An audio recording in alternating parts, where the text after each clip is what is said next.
Hello everyone, Michael here from the Daily Note 2 and 3 YouTube channel. Welcome to part 6 of what's new in Android 4.3 for the Samsung Galaxy Note 2. Today I'll discuss a few hidden surprises that came with Android 4.3, but first, one follow-up to part 5 where I mentioned Spiral Gallery was no longer there. A few people have pointed out that it is still there, it just has been moved and it is alongside some other features that you may find interesting. So let's get started.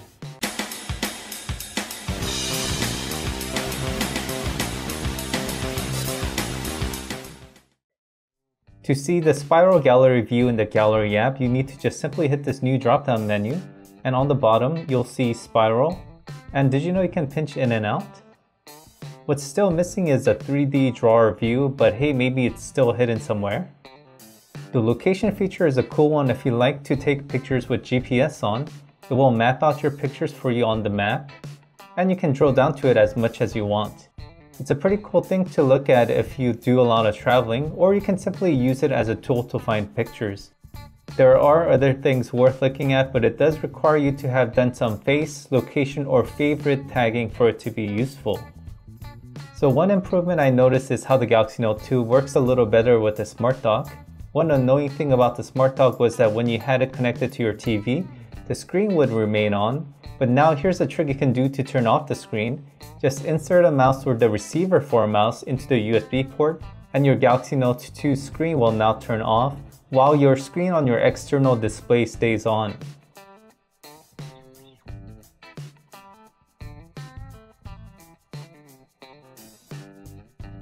Next, it seems like there has been changes to how the motion sensor can be read from when the screen is off. This means that the Runtastic Pedometer now works with the screen off. A few months ago, this definitely wasn't the case as I did a whole video on this, but now we get very similar functionality like Walking Mate on the Galaxy Note 3.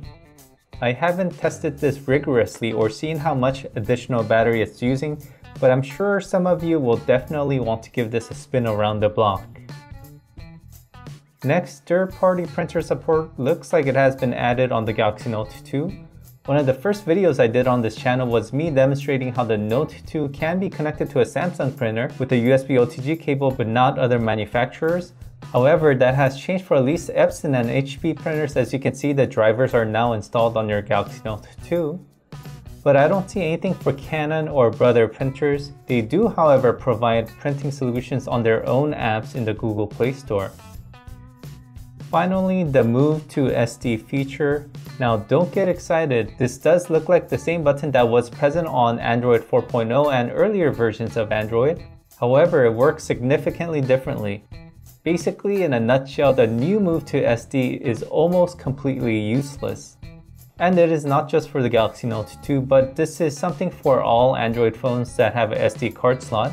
To sum up how it works, a standard app is installed in a protected data folder, and the amount of data in this data folder for a single app is usually somewhere between 1 to 80 megabytes. This small amount of data you can move to the SD card with the new Move to SD feature. Where does it go? It is hidden if you try to connect your Galaxy Note 2 to a computer, but if you take the SD card and plug it into your computer directly, you will see the files. However, I'm sure you know games are much larger than that, and sometimes can be around 1 to 3 gigabytes for each game. The extra data, for example 98% of a 2 gigabyte game, is usually stored inside the Android OBB folder, which is not movable. It is unfortunate, but that's where we are with Android today. We used to be able to move the files in the Android folder 2 years ago on Android 4.0. When Android 4.1 arrived at the same time of the Galaxy Note 2, the Move to SD feature was completely removed. But now with Android 4.3, it may look like the Move to SD feature is back, but you are limited to only moving a very small amount of data. I don't want to end on a sad note. Here's a tip that might free up a good amount of data for some of you. My suggestion is to reinstall your very large games if you installed them about a year ago. After you save the save files, of course. The reason being is that you may have 2 copies of extra data for large games. It is because how app developers have adopted OBB packages to handle their updates to their additional data over the last year, and when you updated that app, it caused your device to re-download the extra data as an OBB package without deleting the old data in the Android folder. This means you have a few hundred megs to a few gigs of additional files that are just taking up space and not even used by the game. And make sure you save your save files before you do this. So that's it for today. In the next video, I'll take the plunge and install Knox onto the Galaxy Note 2 and see what all the fuss is all about. And I'll mention some changes, things here and there that didn't fit in elsewhere in the previous videos on what's new on Android 4.3 for the Galaxy Note 2. If you missed earlier videos, make sure you check them out in my channel and subscribe for upcoming videos. And once again, thank you for watching.